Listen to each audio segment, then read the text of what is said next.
Ngayon ay tatapusin ko na ang naantala kong portrait. Let's go! Buhok na lang din ang kulang rito at patapos na talaga ito. Syempre tulad ng nasa tutorial ko sa buhok, gagamitan natin ito ng ballpen na walang tinta. Nakaangalay talaga ito, kaya kailangan marunong kang magtiis ng sakit. Uy, biro lang. Kailangan mo pala ng tiyaga at pasensya. Lalo na kung gusto mo ng detail na drawing. Lagi mo rin i-check yung mga ginuhitan mo dahil baka meron kang mamiss na tao. Ay, sorry, guhit pala. Baka meron kang mamiss na part na hindi mo maguhitan. At after ko nga magguhit-guhit, may nakalimutan pala ako na lagyan ng skin tone. Yung bandang balikat. Si Francis nga naman talaga makakalimutin na. Pero mabilis lang yan. Konting shading at smudging lang yan. Pagkatapos ko nga sa balikat, ay ginamitan ko na ng charcoal pencil yung buhok.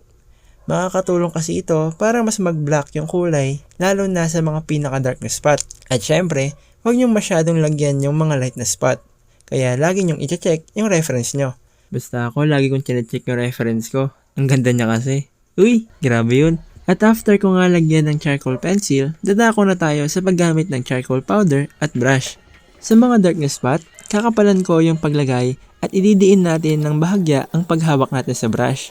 Pero sa mga light na spot, ay kukontian lang natin ang paglagay ng charcoal powder at gagaanan lang natin ang paghawak sa brush at sa pag-shade gamit ng brush. At paulit-ulit ko ulit yung gagawin. Siya nga pala guys, maraming salamat sa inyo at nakaabot na tayo sa 2K followers at 14K likes na tayo. Sheesh! Grabe yon.